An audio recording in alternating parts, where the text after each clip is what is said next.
Hi, good morning, everybody. Thank you so much for joining us on our first webinar in our series with clients from People Puzzles. I'm Ali Morn, I'm the founder of People Puzzles, and this is, as I said, our first online client panel interview. We're going to be talking today about never wasting a crisis, and we're going to be hearing from two of our wonderful clients, Alpesh Unalkat, who's the CEO of Aura Futures, and Anders Reeves, the CEO of Conosco and founder of Covert Swarm. Let me give you a few introductions. Alpesh is an entrepreneur and was a partner in a business that was acquired by Capita in 2011. He subsequently became the CEO of Capita Workplace Technology, leaving last year to create a business able to deliver the workspaces of tomorrow, forming Aura through merging two successful businesses in March 2020. Interesting times. Their strapline is to reimagine workspace futures, something very pertinent to the pandemic at the moment. And I'm also joined by Anders, who is an experienced technologist and business leader who's enjoyed a varied career spanning global brands, including Sony PlayStation, Moonpig, the Photobox Group, and Gusto. Today, alongside his role of Group CEO of Conosco, Anders divides his time between his new cybersecurity venture, Covert Swarm, and delivering board advisory services around topics of technology, commercial strategy, cybersecurity, and modern leadership methodologies. And finally, a little bit about People Puzzles. We're a team of board-level people directors and work with businesses across the country with teams of between 30 and 500 employees, and we usually work a day or two a week. We work with business owners to help them plan their people strategy better, scale more rapidly, and take away some of those people stresses that are often a distraction. So today we're going to be talking about what the last 6 months have been like for Alpesh and Anders and how they've had to adapt. And if you do have a question during the session, please do pop it in the chat box and we'll be able to see that. As you might imagine, I've got a few pre-prepared questions. So Alpesh, let me start with you. If you think back to January, what plans did you make that you then abandoned? And what new plans did you have to make in their place?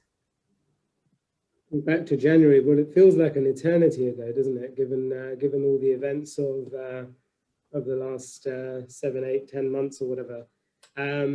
So we firstly pleased to meet you all. We didn't exist actually in January, so we were a business plan in the making. And as you said in your introduction, we were pulling together a deal to acquire two businesses and effectively merge them to create Aura. So our business as a brand, Aura, didn't exist back in Jan, but of course the inception, the idea started some time ago. So and we had lots of plans at the beginning of January around what this year was going to look like. We're a business, as you said, involved in sort of future workspaces, and we imagined that we were going to spend a lot of the next few years convincing, persuading, showing clients the benefits of thinking about their workspaces, the people journey within those workspaces and how they could be improved.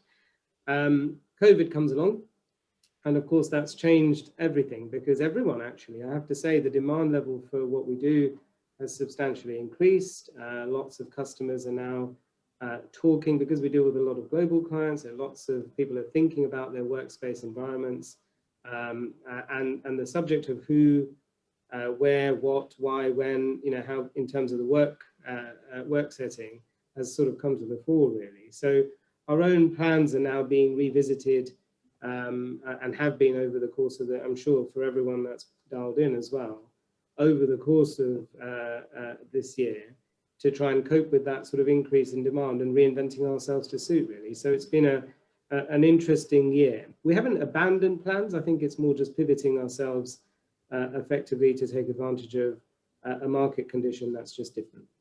Yeah, fantastic. And who'd have thought all of this interest and obsession with healthy workplaces would have been the main focus of where people are looking for help at the moment.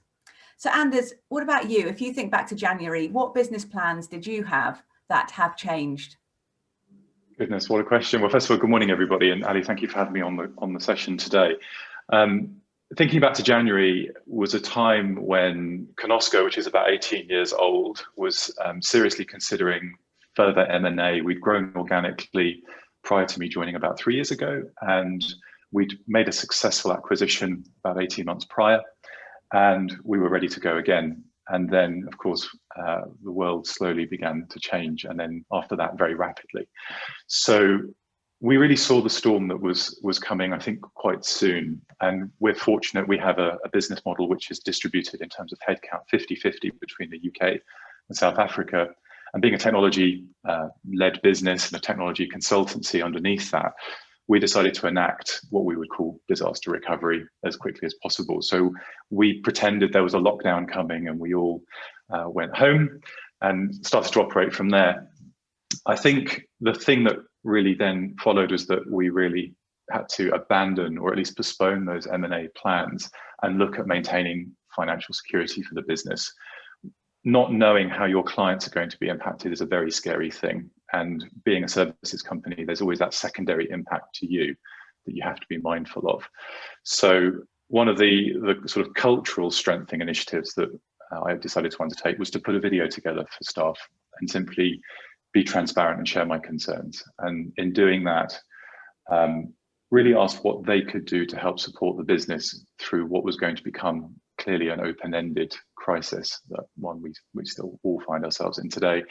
So the response was amazing to that. And I'm sure we'll talk about a little bit more of how that really impacted our culture very, very positively. But I would say that ultimately the plan adopted from one of driving M&A and really locking down and ensuring that we were secure and that we could take as many of our workforce through this crisis as possible.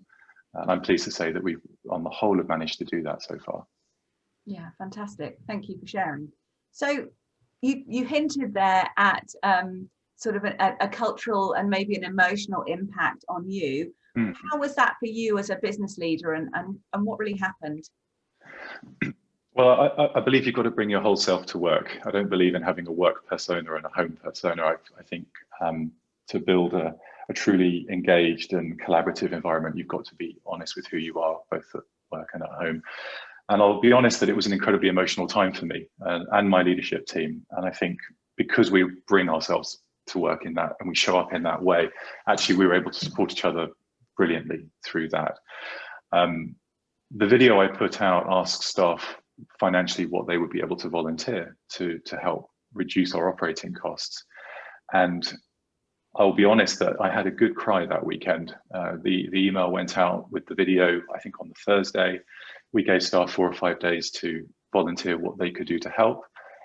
There were no threats of redundancies. It was simply, look, we want to try and get everybody through this. And as I sat in my study on that Sunday, looking at what people were offering, we had some of the lowest paid members of our team offering 15% of their salaries. We had people who just sold their home, the next sale had fallen through, offering their deposit to us if we needed cash flow support, none of which we'd indicated was a concern for us beyond any other business at that point in time. And it really made me think about what I could do that was perhaps beyond what I'd initially thought. And so again, bringing that conversation home and talking with my family about what we were able to do made me reevaluate my position and go deeper. And that then filtered through to our board, who also went deeper. And I'm really pleased to say that we made only 2 redundancies through this whole process, neither of which were associated actually with the impact of COVID. They were all associated with just synergies from M&A. So I would say that it had its emotional impact, but I think actually that's helped knit us together. And we know that because we do quarterly staff surveys through engagement with People Puzzles, and actually the engagement levels have been incredibly strong, scoring 4 or more out of 5 on all questions. And we have still today results where 100% of our 70 odd people will go the extra mile for the business when asked that question. So I think that transparent emotional approach has actually been one that's knitted us closer together when I think other business leaders may have been a bit fearful of being quite so vulnerable in front of their people. Yeah, and it's interesting, isn't it, when our culture actually really pays back to us? Because I think, when you're thinking about culture and developing it, and often we spend quite a lot of money and time really supporting and developing our culture, And actually it's at times like that when we really see the results of the time and the money and the labor that we spent to get there. And that's really a fantastic story of everybody really joining together to face it. And I've heard lots of similar stories from businesses where they do have that really rock solid culture at the heart of the business. So that's really, thank you for sharing. So Alpesh, here's a question. If you could go back in time, is there any advice that you would give yourself sort of from earlier in the year? You know, I don't know if you've done much reflecting yourself, but what do you sort of think? Because you were obviously about to embark on this big merger and start. Yeah, no, I mean, it sort of links to something you were just saying, something Anders picked up. This has been a very, very tricky period for so many people, yeah, and it's very easy to sort of we're very big believers in culture, and I think the alignment with people puzzles has just sort of supercharged that further still. But it's very easy to sort of forget the different types of people that exist within organizations. And Anders, your story around, you know, even some of the lower paid staff sort of coming forward and volunteering. And you realize that a strong culture is what leads to that. For us, it's a tricky one because, of course, as I said, whilst the two businesses that we acquired both independently existed and were successful for sort of 10, 15, actually one of them 18 years and one of them sort of 10 years. So they had embedded cultures already, but we were bringing them together. So, and our plan, of course, in March was to form a single culture under Aura by integrating effectively, by being an inclusive environment, etc. And you've got to lead from that. If I could go back to Jan/Feb, you know, one of the things that we're very keen on in our business is communication. I don't think you can communicate enough, certainly in times like this, especially when people are remote from you. And of course, for us, we felt it very closely as well, Ali. My chief operating officer sadly got COVID and came extremely close to losing his life. So it was all the more clear to us the impact of COVID, but also all the spin-offs to COVID. I don't know if anyone saw in the papers yesterday, the significant increase in diabetes, in heart disease, all the other things that have sort of been bottled up. So you need to really be thinking about your staff. And whilst we communicated pretty frequently, and I know that our HR head of talent, sorry, Sharon, who obviously is from People Puzzles, would say that we've done a pretty good job of it. I think that we could have gone even further. And I would have given myself that advice to sort of almost over communicate. The other thing I think in our own business, and I don't know what different experiences are like for different people on your webinar, but certainly we were slow, deliberately so, on taking advantage of furlough, only because we'd just acquired two businesses, and whilst COVID was a new thing that was happening around us and it was on the news, we were concerned that us furloughing our staff would send the wrong message. It was something to do with the acquisition rather than it's something to do with this global pandemic. And actually, what we found, and this I guess is testament to the culture we were trying to build, was we had people approaching us saying, I think you should furlough me, because of course they were, there was a guilt feeling of, I haven't got enough workload. So I would probably give myself that advice to not, to recognize that actually you have amazing people within the business, and perhaps the messaging around furlough wasn't as negative, or may not have had as negative an impact as we thought it might have. But hindsight's a wonderful thing, really. At the time, it was a very different set of circumstances that we had to play with. So. Yeah, and it's hard, isn't it, to know how much to communicate and what to say and how to say it, and how to keep saying the same thing but in a slightly different way to keep it landing. So yeah, thank you for sharing that with us. Okay, so Anders, what was the hardest decision that your leadership team made during COVID, and what was the result? It's a great question, and to be really honest, prior to approaching staff and putting out the video that I talked about, my immediate knee jerk was, we have to look at how we cut costs, and we have to do it very quickly. And so a number of financial models were created that saw very drastic cuts in people. And what really was a fantastic revelation for me was when I went to my board and discussed this. And actually, it was a great reminder of the culture that we have, which is that they always put people before profit. And they began to share the story of how they'd come through the 2008 financial crisis and how they had done it in a very similar way, asking for voluntary contribution, and how, again, that had knitted the culture and driven the levels of tenure that we see within our people today. So actually, what could have been an awful and very difficult and very brutal decision to take became a very simple decision to take, because I knew I had the backing of a board and the shareholders who were not looking to, extract profit and cash from the business, but actually ensure that we brought as many of the team through as possible. So I think that was probably a very difficult decision averted as a result of that level of support. Yeah, fantastic. Great. So let's look forward then to what's going to come down the line. We're not quite sure, are we? But Alpesh, what is critical to your success as you look forward and into next year, into 2021? And what plans are you making now?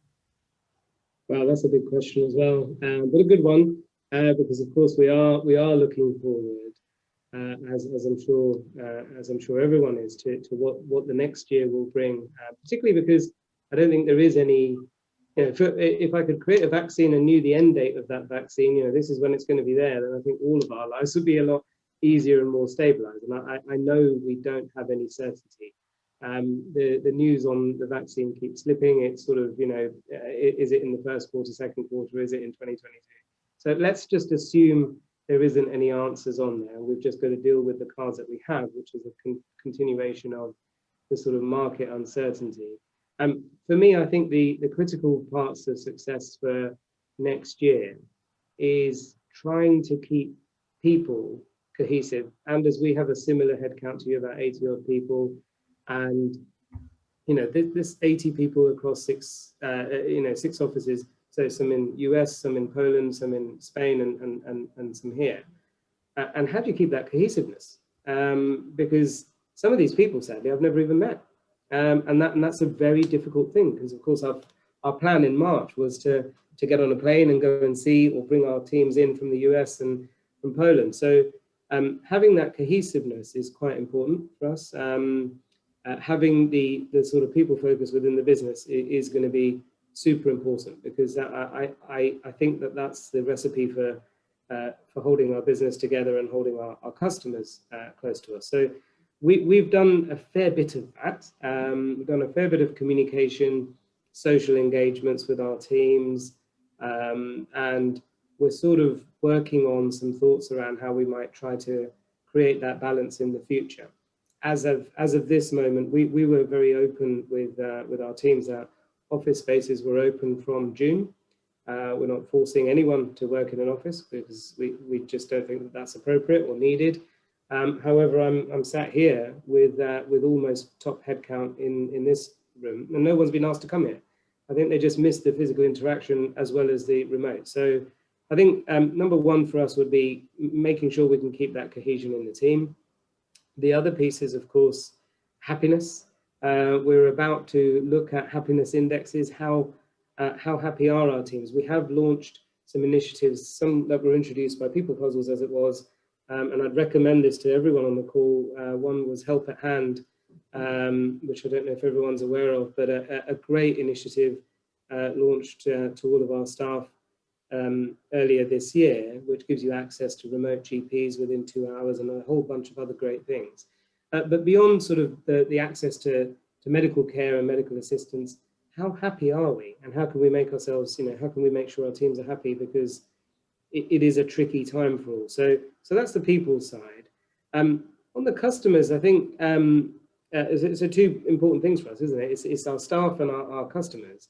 On the customer side, we do make products of our own, but we also package solutions made by others. And we've got lots of plans around how we can do more of that next year, as customer behaviors change. What we thought they were going to be pre-COVID is completely different to what it is now. And so whilst there is some uncertainty, I think that as people start to learn to live with the virus, we can adapt our solutions to help. So I think we're taking lots of steps to be in good shape for both of them, both of those areas, but that's what we think is going to be key to our success, amongst lots of other things, of course. But people and clients, that's where our sort of focus is within our business.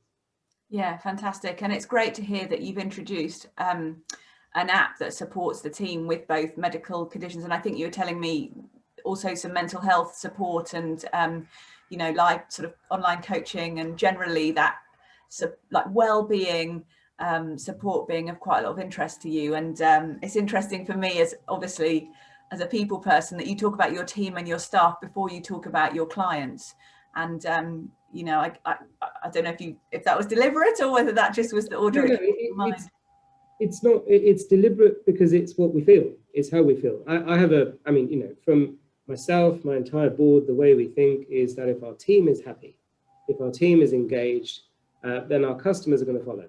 You know, you're a happy bunch of people will lead to some, you know, good successes with customers. So, and right now it's very difficult or different to try and keep that, maintain that team engagement because of the environment we're in. People are remote, they are scared, they are potentially lonely, they potentially have, you know, stresses and strains around mental health and well-being. And that's natural. We're all human beings and we're all sat behind either screen. So I think it's something that's the core of our board, but it's also a personal belief that actually, you know, we're all humans and there is a care amongst us for each other. So it's deliberate because it's how we think, Ali, it's how we think. So, and yes, we've done newsletters, we've done videos, we've done, you know, all hands calls, we've done emails, we've done as many people as we can cram physically into COVID secure places to have team engagements. But I think we've just got to keep doing those things to keep that cohesion because a business is really, I believe, only really as good as its people. And I'm not saying that because I'm on a People Puzzles webinar. I'm saying that because it's core to what we believe. Yeah, fantastic. Thank you. So Anders, what about you looking forward? What's critical to your success in the next sort of 12, 18 months? Well, first of all, I couldn't agree more with what Alpesh has said. I think team or people first is the key to any successful and engaged business. I think critical to our success now going forwards is building upon the strong foundations that we've managed to reinforce during COVID. We took the decision that we would almost retain clients at any cost because we understand, and it's, I think, fairly obvious to all that it's easier to maintain your base than to try and win a new base coming out of a crisis. And so we're in a good position today where we've lost very, very few clients as a result of COVID. The war chest that we've then managed to build thanks to our people and their voluntary salary sacrifices thus far really has allowed us to supercharge our business development and marketing. And rather than downturn our marketing spend, we took the complete opposite position and decided that we were going to outspend and outperform all of our competitors. So we spun up a much larger business development and marketing function. We appointed a new agency who have really the largest budget we've spent in 18 years. And I'm really happy to say we've just started our financial year in September. We have the biggest pipeline as a result of that we've ever seen. We've increased our telephony pipeline tenfold just within this calendar year. And bringing it back to the people point, I feel like I owe this to my people. You know, they've made this sacrifice. The least I can do is make sure that we really hit the market as hard as we possibly can and become as aggressive and competitive as we can be as we grow to you know, very, very steep challenges and targets for next year. So for me, I think that if that answers your question, I think we couldn't be in a better position thanks to our people. Yeah, fantastic. And again, when we see everybody coming together for a common goal and we see that alignment, it is really different, isn't it? And I think some of that flavour, you know, during the first lockdown, no schools offering any childcare, it felt very different to how it feels today. and obviously we don't quite know what the next couple of weeks, months, and it is going to be like. And it's great to hear, certainly from a business perspective, that we think there'll be ongoing childcare that we can rely on. But yeah, I mean, I've been reading a really interesting article about how the Norwegians face winter and the mindset of people who sort of only see indirect sunlight for 3 hours a day. And I think actually we've got a lot to learn about resilience from people who are in that kind of mindset. And that, I feel a bit, you know, we're going into that period of winter where we don't have the same opportunity to keep our staff happy just because there's some sun shining when they're not at work. And you know, that ability to influence alongside all of those initiatives that you're both talking about to really develop the business and continue to win clients and customers as we go into the winter. So look, it'd be great to hear, Alpesh, have you got any other ideas about what you're doing during the winter? I've snuck in there with my Norwegian mindset and get my big jumpers out, but what else are you up to? I'm going to mention that to Sharon actually around how do we create that Norwegian mindset like that. I mean, look, it's a tricky one, isn't it? Because of course, and I'm not going to stray into politics, but there is a lot of strange, you know, and varied communications around what is and what isn't allowed right now. We were, and I'm sure this is consistent with other businesses, as the lockdown originally eased, we were beginning to get people together physically in small groups.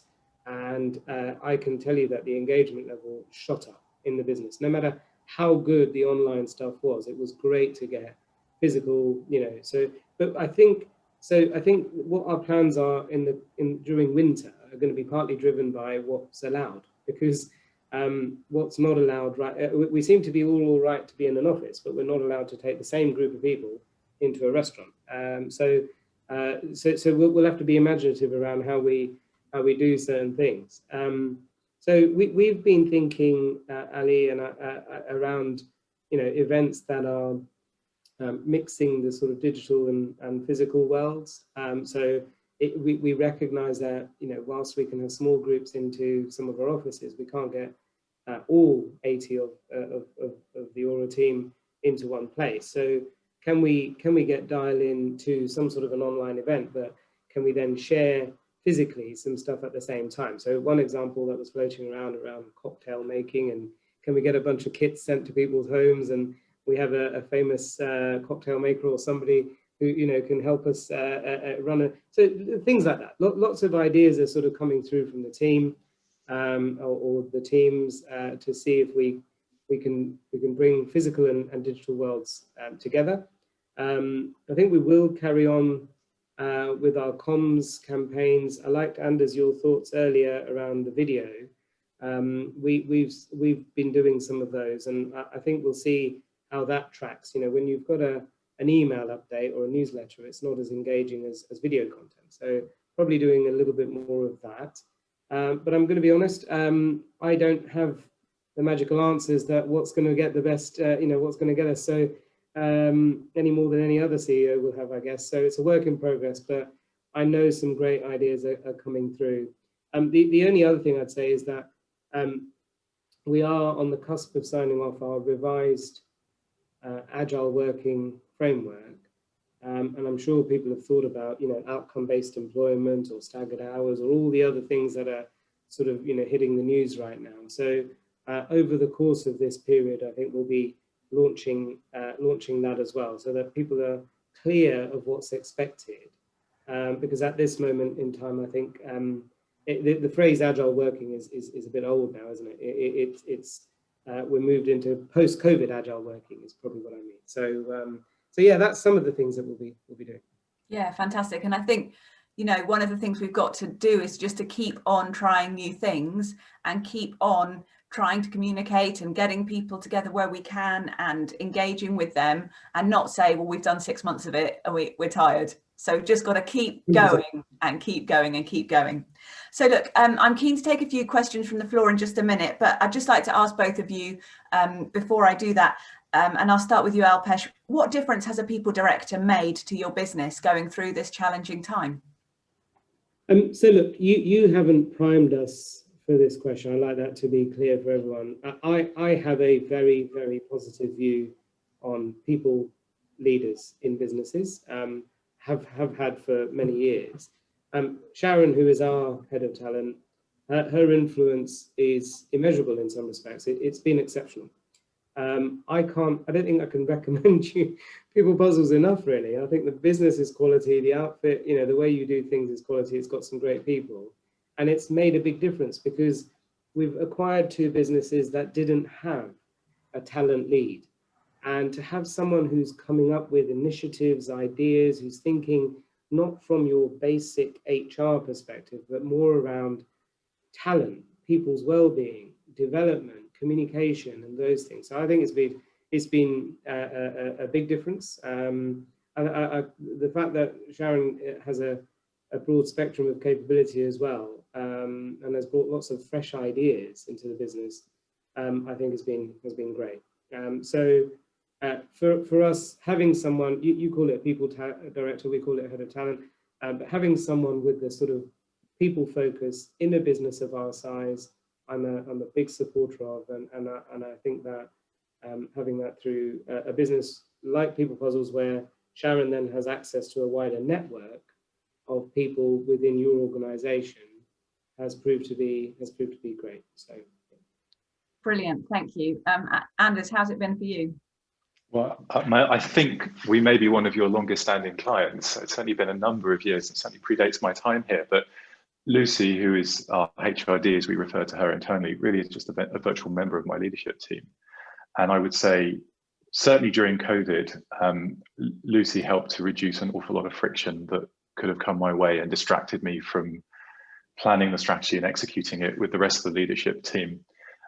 She helped us about a year ago implement a new system, which I'd highly recommend, called HiBob, where electronically all contract variations were able to be authored and published to the staff that had made those voluntary offers to the business.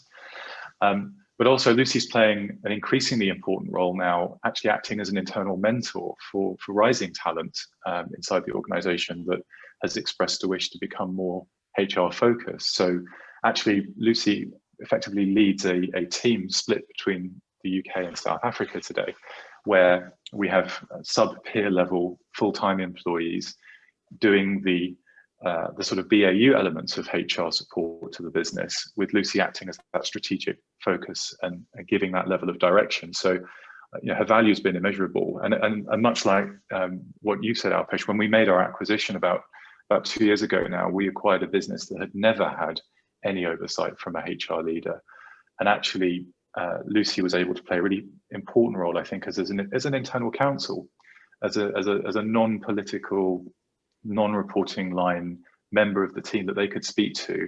And actually her distance, in inverted commas, from the business, I think really helped staff open up, because it was clear that there was a firewall between what she would share with me and the rest of the board. But she was able to give us good enough intelligence so we knew what was the right thing to do at the right time to make the integration post M&A as effective as possible. So I think if that's not a ringing endorsement, I don't know what is.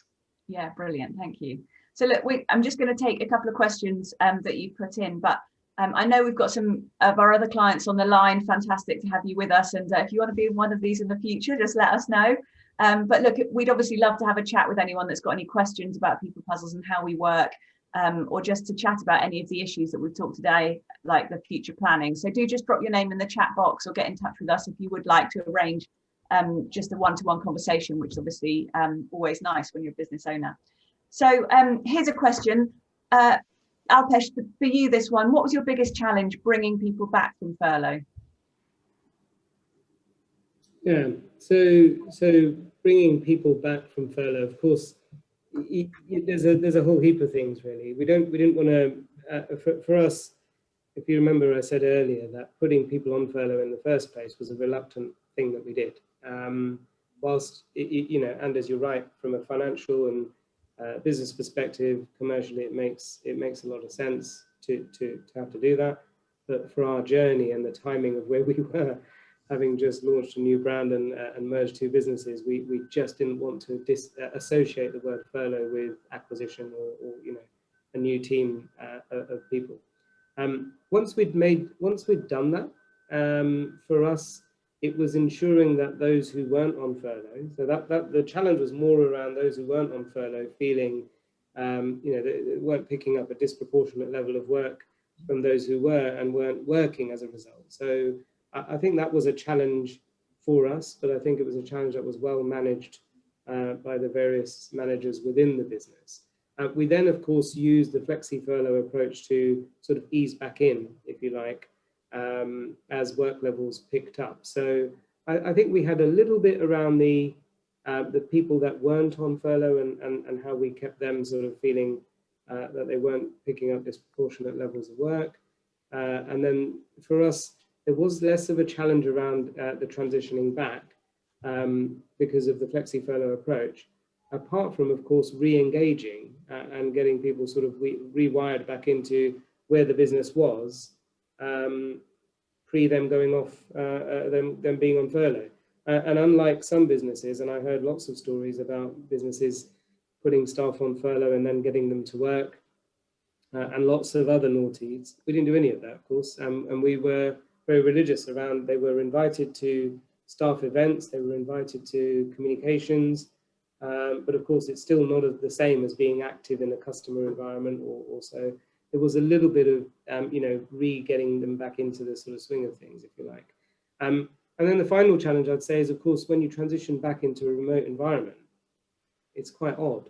You're not transitioning back to, I'm back at work, back to an office or to a customer site. You're back upstairs in your study and dialed into a screen again. So, but that's consistent with, so those were the sorts of things that we found as challenges. And I guess that's when that outcome-based management that you talked a bit about earlier becomes really the right way to manage your team, instead of the 9 to 5 and watching people sitting at their desks looking busy. It's about what can they actually achieve. And I think the more help we can give our leaders and our managers around how to run a business like that, the better we're going to be, if you're in an environment, obviously, that makes sense. Yes. So look, I've got time for one more quick question to Anders. I'm going to put you on the spot here. Sure. The question is, can you give an example of somewhere of making something that has always been informal, maybe in an office environment, more formal, now you're working in a different way? That's a great question. So I think communication is where I would take the answer on this one. I hold an all hands every month, and traditionally, if you weren't in a meeting, you were invited to down tools and come into the boardroom in the UK here, and it would be the same in South Africa, and I'd present to the business. What we recognized was that actually bringing everybody together is a really, really important thing to be doing now more than ever. And so we really do a lot of internal PR to make sure that we get maximum attendance now. So I have my minimum threshold before I'll even start the all hands now to see everyone dialed in on the call. We'll make sure that although it's formal in the way it's been called, we have an informality in how it's presented, which I think is important. And actually it's been a great leveler, because we had a slight cultural issue before where those in the UK who were in the room with me were able to ask questions much more spontaneously because there was no lag in communication. Those dialing in from South Africa experienced the Zoom lag and the poor microphones, etc. Now we're all in the same boat, and that's fantastic, because it means that we all have the same experience of what's being communicated. We've all got the same opportunities to ask questions, much like on this call from those that are dialed in. So I would say it's a more formal but less formally held meeting, if that makes sense. Yeah, brilliant. Thank you. Well, look, we're just coming up to time, so I'm just going to launch. We've got a little poll. If you wouldn't mind to, here we go. There we go. Hopefully that poll's appeared on your webinar. Thank you so much to everybody for joining us. And as I said, if you would like just a one-to-one conversation with someone at People Puzzles about how maybe you're planning for the future, or about having a people or talent lead in the business, we'd obviously love to hear from you and speak to you. Please do vote, and then thank you so much for sharing with us, and we'll be doing another one in a couple of weeks. Thanks to our panelists. Thank you, Anders and Alpesh. I really appreciate you joining us. That's been fantastic. Thank you very much, Ali. Thanks for having us. Bye, everybody.